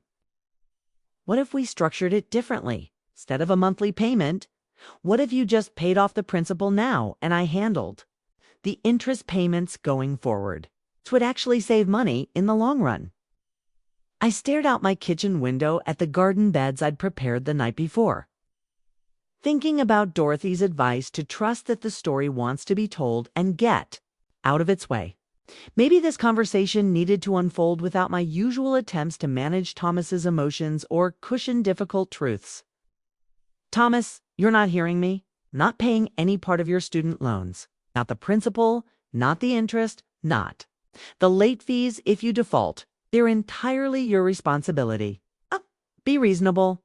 You've got the money just sitting there. How do you know what money I have? When was the last time you asked about my financial situation, my health, my plans for the future? I know you're comfortable. You've got Dad's life insurance money, your pension, Social Security. You know what I have?" I interrupted. "But you don't know what I need. You don't know what my expenses are, what my concerns are, what my dreams are. You've made assumptions about my life without ever asking about my reality." There was a pause, and I could hear him shifting his approach. "Look, I know I haven't been the most attentive son lately. Thomas, you forgot my birthday 5 years in a row. You've been to my house exactly 3 times since you moved to Seattle. You call when you need something and disappear when you don't. That's not lately. That's a pattern. I've been building a career, Mom, that takes focus and sacrifice." "Whose sacrifice? Because it seems like I'm the one who's been sacrificing while you focus on your career." "That's not fair. You're my mother supporting me as part of your job." The words hit me like a physical blow. Your job. As if motherhood was employment rather than relationship. As if love was obligation rather than choice. Thomas, I need you to listen very carefully to what I'm about to say. Being your mother is not a job. It's not a role that requires me to subsidize your adult life indefinitely. It's a relationship, and relationships require mutual respect and consideration. I do respect you. No, you don't. You respect what I can do for you. You respect my bank account and my willingness to solve your problems. But you don't respect me as a person with my own needs and limitations. That's ridiculous. Of course I see you as a person. When was my last birthday? Silence. Thomas, when was my last birthday? I'm terrible with dates. You know that? It was 4 months ago, March 15th. The same date it's been for 66 years. The same date you celebrated enthusiastically. For the first 29 years of your life. I sent you flowers. You sent me flowers after I confronted you about the loan papers. You sent them to soften me up, not because you remembered my birthday. I could hear him breathing, and I realized he was crying. The sound should have triggered my maternal instincts, should have made me want to comfort and reassure him. Instead, I felt oddly detached, as if I were listening to someone else's conversation. Mom, I don't know how to fix this, he said, his voice thick with tears. Fix what? Your financial problems or our relationship? Both. Everything. I never meant for things to get this complicated. Thomas, I need to ask you something, and I need you to answer honestly. Did you forge my signature on those loan documents? A. Long pause. It's not that simple. Yes or no? Did you sign my name without my permission? The loan officer said they needed a cosigner. And you'd always said you'd help with my education costs. That's not what I asked. Did you sign my name? Another pause. Yes. The admission hung between us like a bridge burning. I've known it. Intellectually, but hearing him say it out loud was different. This wasn't confusion or miscommunication. This was deliberate deception, and the phone call to the loan company. Did you impersonate me? I used a voice modulator app. They just needed verbal confirmation of identity verification. A voice modulator app. He'd purchased software to disguise his voice so he could impersonate his own mother. The premeditation involved was breathtaking.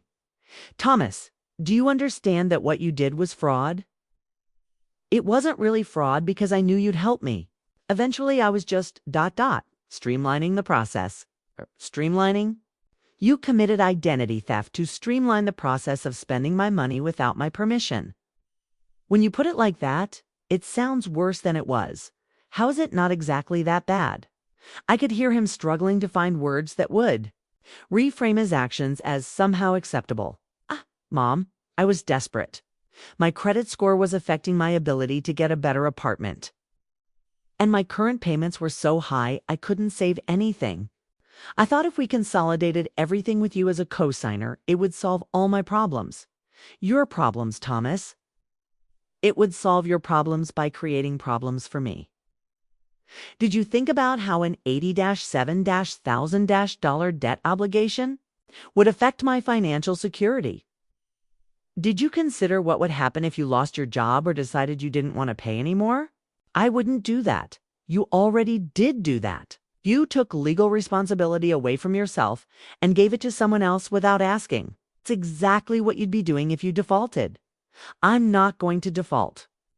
Then you don't need a cosigner, do you? The logic was inescapable, and we both knew it. If he was confident in his ability to make the payments, he didn't need my guarantee. If he needed my guarantee, he wasn't confident in his ability to make the payments.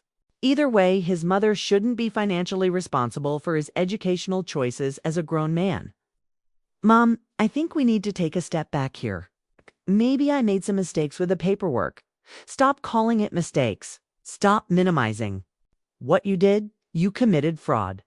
You betrayed my trust. You put my financial security at risk without my knowledge or consent. These aren't mistakes, they're choices. Fine, they were bad choices, but we're family. We should be able to work through this. We're family. That's why this hurts so much. Family members don't commit fraud against each other. Family members don't forge signatures and impersonate voices and lie about financial obligations. I never lied. You lied by omission every day for months. Every time we talked, and you didn't mention that you'd made me legally responsible for your debts. You were lying. I could hear him getting angry now, his voice shifting from pleading to defensive. You know what? Maybe this is really about you being bitter about your own life. Maybe you resent that I have opportunities you never had. The accusation was designed to hurt, and it did. But it also clarified something important about how he saw our relationship. Thomas, I'm not bitter about your opportunities. I'm proud of them. I sacrificed to help create them. But I'm angry that you think those opportunities entitle you to unlimited access to my resources and unconditional forgiveness for your poor choices. I don't think that you absolutely think that. You think because I supported you as a child, I'm obligated to support you as an adult. You think because I helped you through college, I should pay for your postgraduate decisions. Do you think? Because I've always been there when you needed me. I'll always be there regardless of how you treat me. You're being dramatic. You forgot my birthday for 5 years, forged my signature on legal documents, and impersonated me to a loan company. But I'm being dramatic for being upset about it. Look, maybe I've been selfish lately. Lately? Okay, for a while. But we can fix this.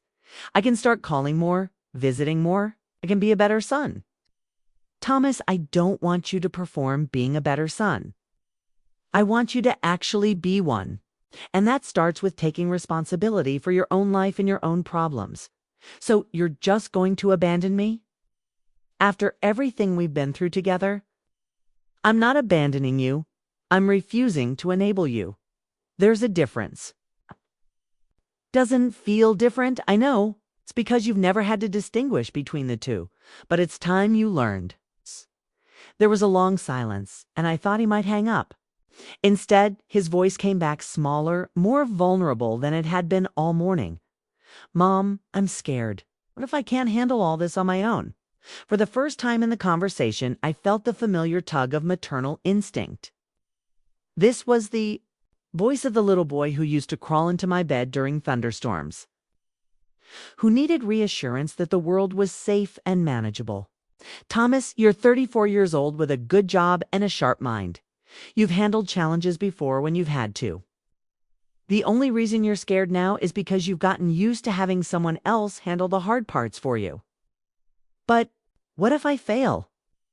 Then you'll learn from the failure and try again. That's what adults do. What if I lose my apartment? What if my credit gets ruined? Then you'll deal with those consequences and rebuild. You're not the first person to face financial challenges, and you won't be the last. Will you help me if I really need it? The question hung between us, loaded with 34 years of history. This was the moment where I usually reassured him that of course I'd always be there, that he never had to worry about being truly alone. But those reassurances had become part of the problem.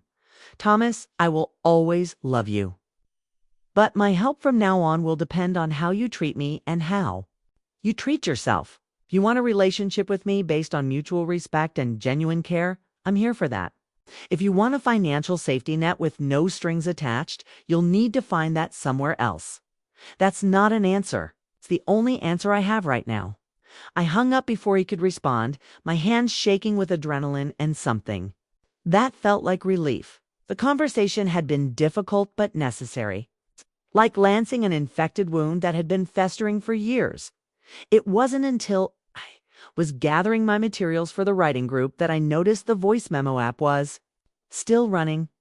I'd accidentally recorded the entire conversation, 43 minutes of raw honesty that captured not just our words, but the emotional dynamic that had been poisoning our relationship. I listened to portions of the recording while driving to the community center, hearing things I'd missed during the actual conversation. The way Thomas's voice changed when he switched from one manipulation tactic to another. The way my own voice grew stronger and clearer as I stopped trying to manage his emotions and started speaking my truth.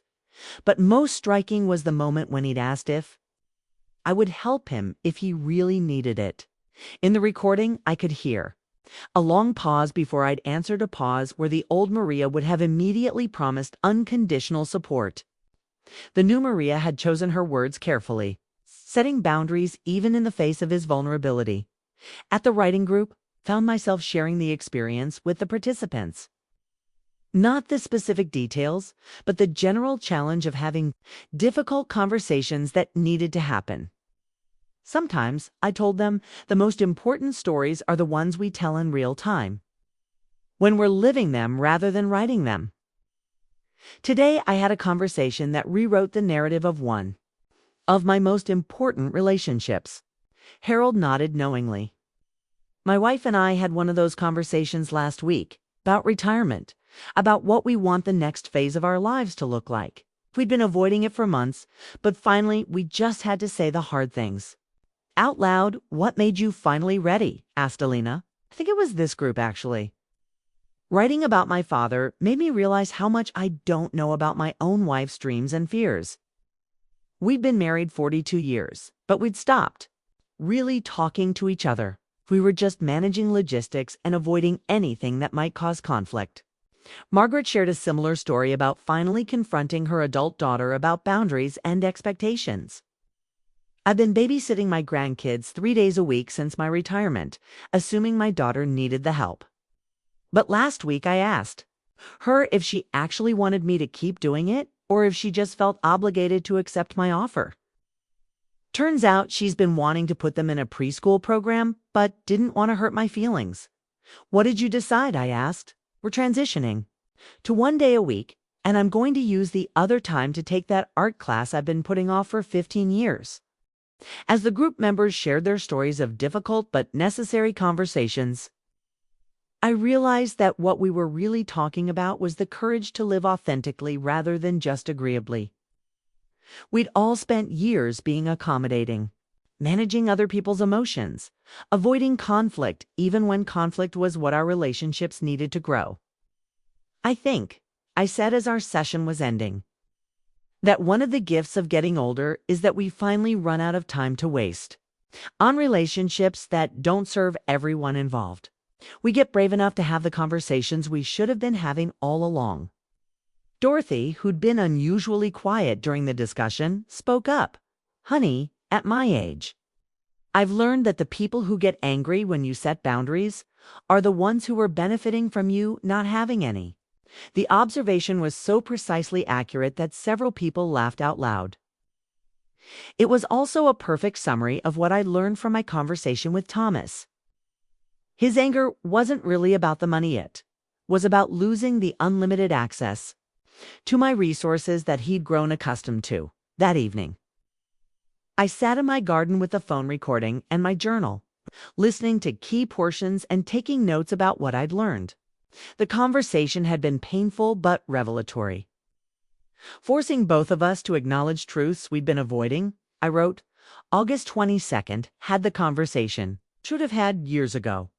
Learn that speaking your truth doesn't have to be cruel, but it does have to be clear. Thomas will either rise to meet this new dynamic or he won't. But either way, I'll know I tried to save our relationship by refusing to enable its dysfunction. As the sun set over my garden, I felt something I hadn't experienced in years: peace with uncertainty. I didn't know how Thomas would respond to our conversation. Didn't know if he'd figure out his financial problems.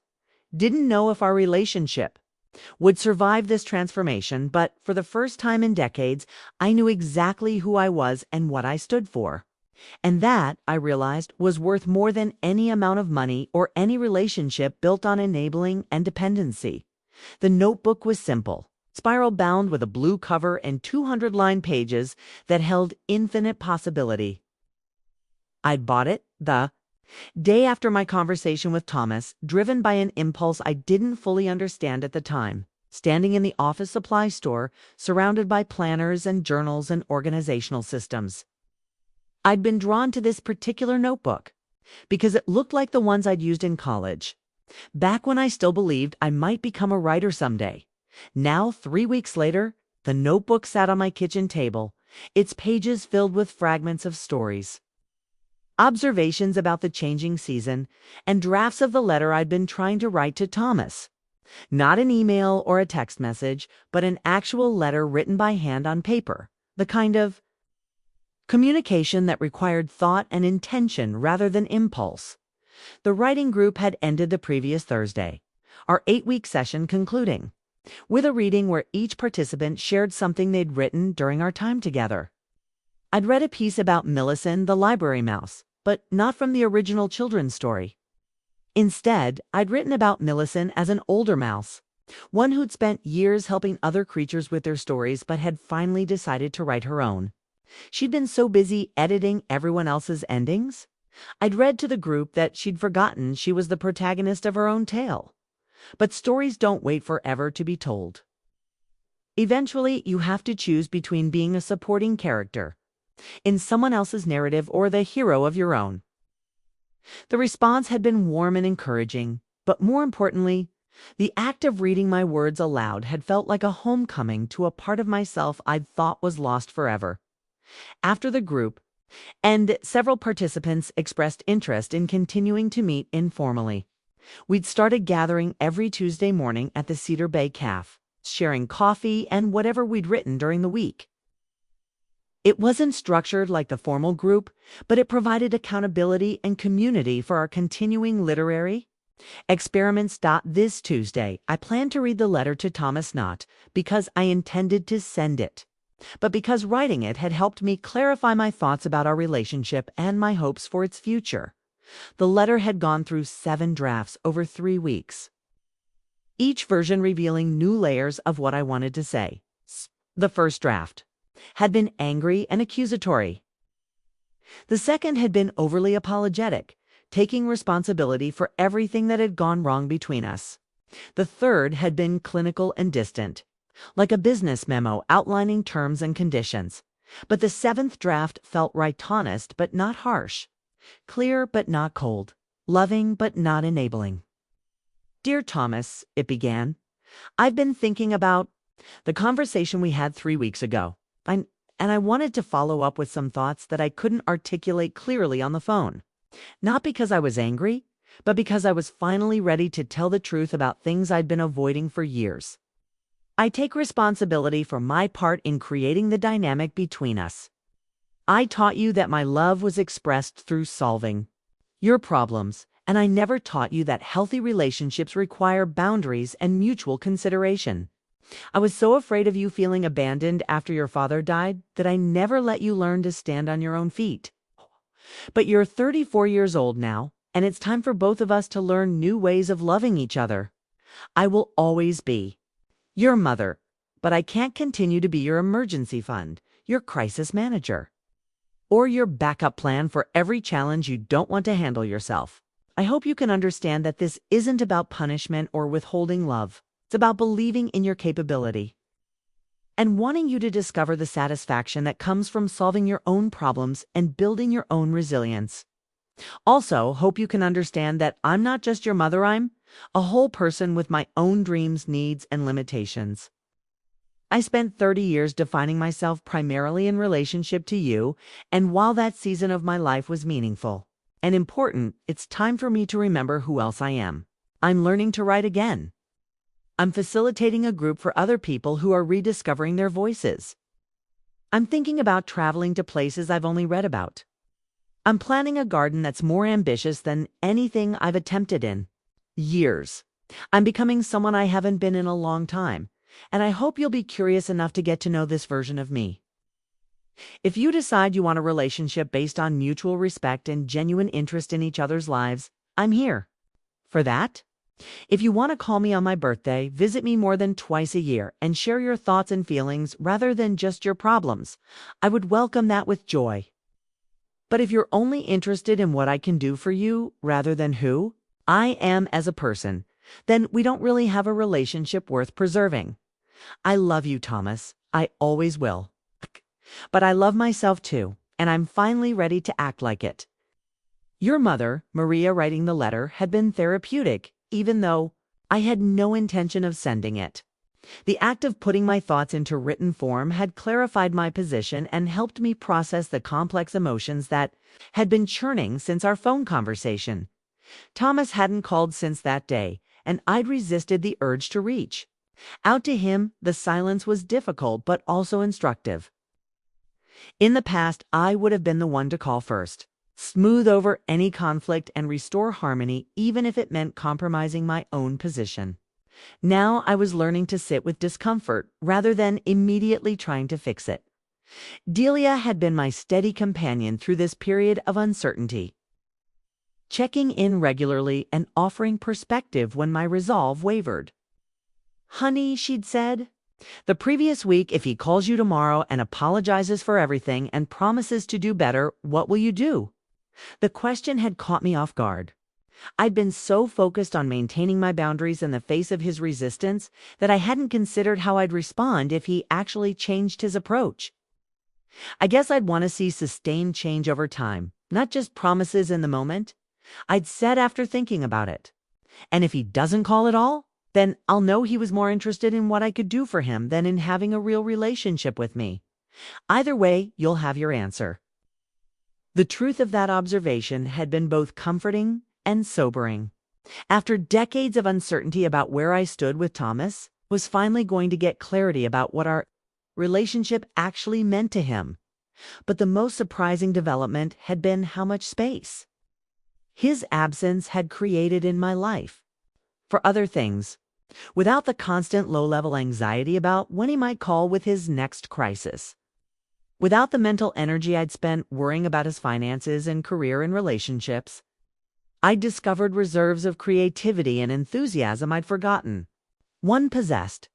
I'd finished the first draft of Cute Millicent's story and was already planning a second book about the library mouse's adventures with a traveling storyteller who visited the library each summer. I'd enrolled in a watercolor class that met Thursday evenings, something I'd been wanting to try for years but had never made time for. Most surprisingly, I'd started having regular coffee dates with George, the retired literature professor who'd moved into the apartment above the bookshop. Our friendship had developed slowly over conversations about books and gardens. And I was amazed to discover that I still remembered how to be myself around a man who wasn't my husband or my son. George was gentle and thoughtful, with a dry sense of humor and a way of listening that made me feel genuinely heard. He'd been widowed for 3 years and understood the strange combination of grief and freedom that came with rebuilding a life after loss. We weren't romantic at least not yet, but the possibility hummed quietly between us, a reminder that my story wasn't over just because one chapter had ended. This morning, I was meeting George at the farmer's market before the writing group gathering.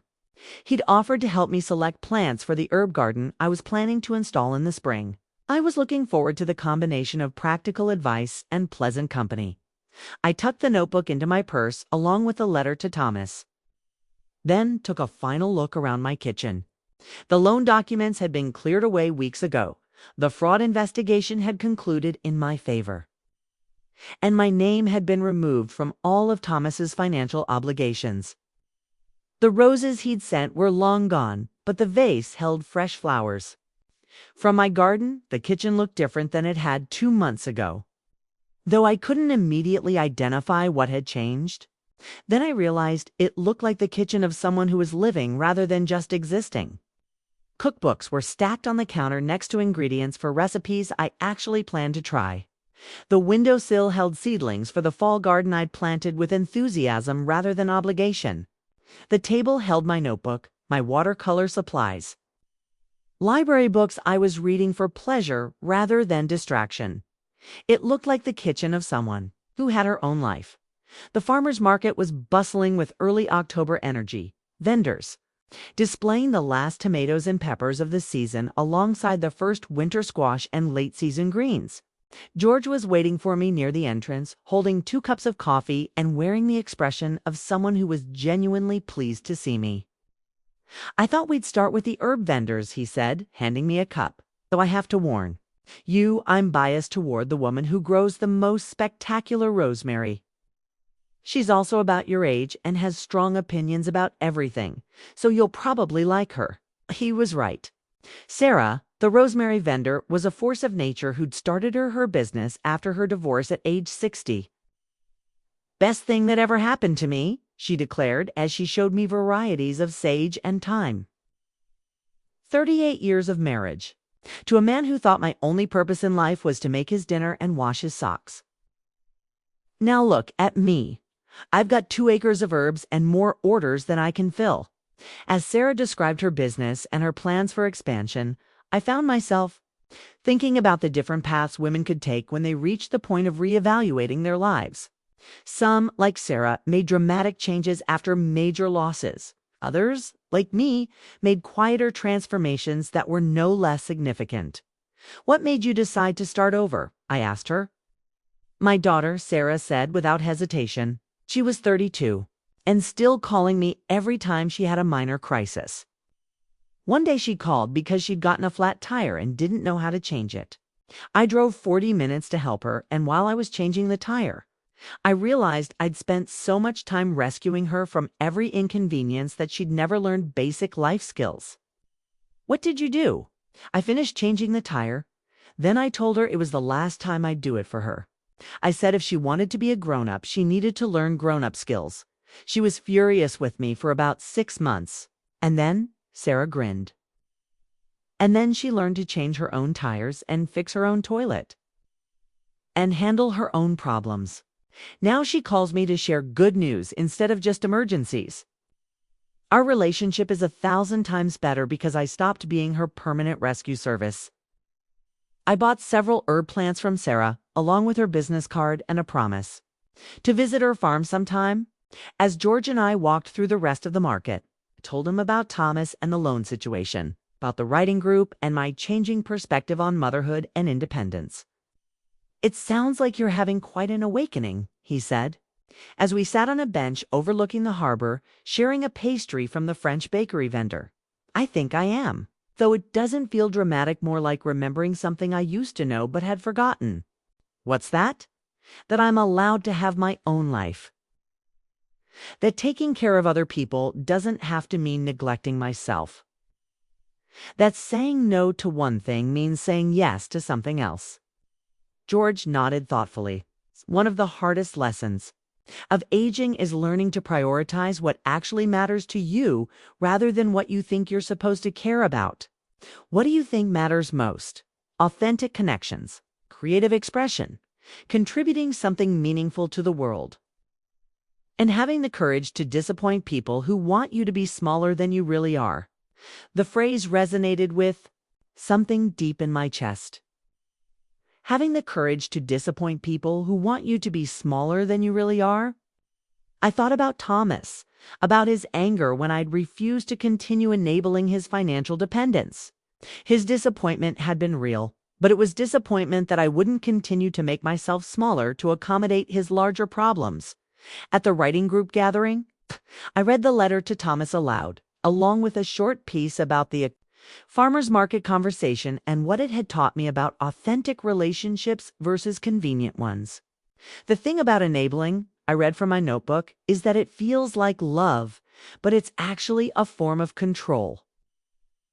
When you constantly rescue someone from the consequences of their choices, you're sending the message that you don't trust them to learn and grow from difficulty. You're keeping them dependent because it makes you feel needed. But true love means wanting the other person to become fully themselves, even if that means they don't need you anymore." Harold looked up from his own notebook. "That's something I've been thinking about with my kids, too. They're in their 40s now, but they still call when they need money or advice about major decisions. I've started asking them what they think they should do before I offer any suggestions." "How do they respond to that?" asked Alina. "First, they were frustrated because they wanted me to just tell them what to do. But now they're coming up with better solutions than I would have suggested. They just needed permission to trust their own judgment." Margaret shared a similar story about stepping back from her tendency to overmanage her adult children's lives. I realized I was treating them like they were still students who needed constant guidance. But they're not students anymore. They're adults with their own wisdom and experience. As the group talked about the delicate balance between supporting and enabling, I felt a deep sense of gratitude for the community we'd created. These conversations were helping all of us navigate the complex relationships of later life. When adult children had their own families and careers, but still sometimes reached backward for the kind of unconditional support they'd received in childhood. "I think," said Dorothy, who'd been listening quietly while working on her latest romance novel, "that the best gift we can give our adult children is our own happiness and fulfillment. When they see us living fully and authentically, it gives them permission to do the same." After the gathering ended, George and I walked along the harbor path, talking about our families and our histories and our hopes for the future. The conversation was easy and comfortable, like talking to someone I'd known for years rather than months. "Can I ask you something?" he said as we reached the point where our paths diverged toward our respective homes. "Of course. Would you like to have dinner with me sometime?" "Actual dinner? At a restaurant? Like a proper date?" The question made me smile. Partly because of his old-fashioned phrasing, but mostly because it felt like another door opening in my expanding life. "I'd like that very much. Saturday evening is a new place in the next town that's supposed to have excellent seafood. It's a date," I said, then laughed at my own words. Literally, I suppose? That evening, I sat in my garden with a new notebook, watching the fall light fade and thinking about the strange trajectory of the past few months. What had started as a crisis about student loans had become a complete reevaluation of my relationships, my priorities, and my sense of self. I wrote, October 15th, learned today that the opposite of enabling isn't abandoning, it's believing in someone enough to let them struggle and grow. Also learned that I'm still capable of butterflies in my stomach when an interesting man asks me to dinner. Who knew? As I was finishing my writing, my phone rang. Thomas's name appeared on the caller ID, and for a moment I considered letting it go to voicemail. But something in the timing felt different. Not urgent or demanding, but tentative. "Hello, Thomas." "Hi, Mom." His voice was quieter than usual, less confident. "I hope I'm not interrupting anything." No, I was just sitting in the garden, writing in my journal. "You keep a journal?" "I've started again recently. It helps me process things." There was a pause, and I could hear him taking a breath before speaking.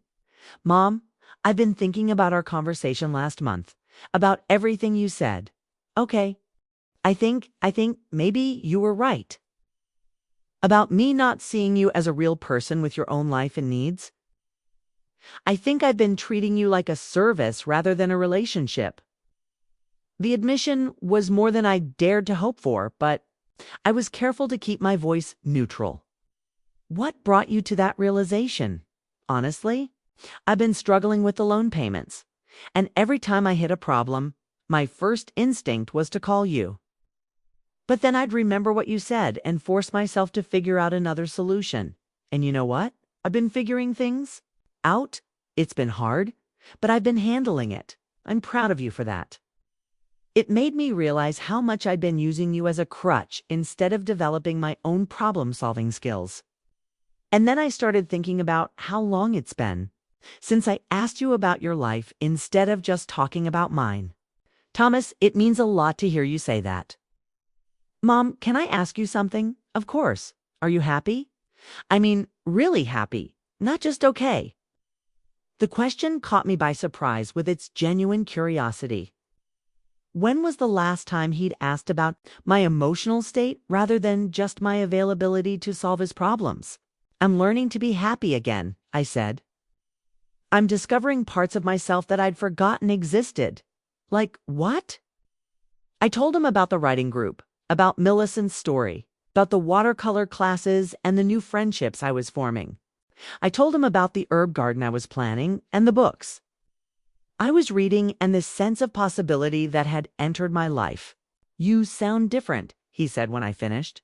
More ... I don't know, more like yourself." I think I am becoming more like myself. More like the person I was before I defined myself entirely in relationship to other people. "I'm sorry I forgot." "Your birthday," he said suddenly. "All those birthdays." "I don't have an excuse. I just got caught up in my own life and stopped paying attention to yours. Thank you for saying that." "When is your next birthday?" want to put it in my phone calendar with multiple reminders. March 15th, same as always. March 15th, got it? Multiple reminders set. We talked for another 20 minutes, and for the first time in years, the conversation felt balanced. He told me about his work, but he also asked about mine. He shared his concerns about finances, but he also expressed curiosity about my plans and dreams. It wasn't a complete transformation, but it felt like a beginning. "Mom, one more thing," he said before we hung up. "Yes, I love you. Not just because you're my mom, but because you're a pretty amazing person. I'm sorry it took me so long to notice that." After I hung up, I sat in my garden for a long time, holding the phone and feeling something that was deeper than relief. It was the satisfaction of having taken a risk that had paid off, of having trusted that speaking the truth was better than maintaining a comfortable lie. I opened my notebook and wrote, "October 15th, evening, Thomas called. Not for money or solutions, but to apologize and to ask about my happiness." It seems that stepping back from enabling has created space for authentic relationship to develop. Note to self: trust that people can rise to meet healthy expectations, even when it takes them a while to adjust. The stars were starting to appear over the harbor, and I could smell the last roses of the season blooming in the darkness. Tomorrow I would tend my garden, work on Millicent's story, and look forward to my first real date in over 30 years. I would continue becoming the woman I was meant to be. The one who had been waiting patiently for me to remember her existence in my notebook. I wrote one final entry for the day. The best endings aren't the ones that solve every problem, but the ones that open the door to new possibilities. Today feels like the end of one story and the beginning of another, and I can't wait to see what happens next. Up next, we have 2 more incredible stories that are waiting for you. Just click the image you want to watch and it will take you there. If you enjoyed this video, make sure to subscribe. It would mean a lot.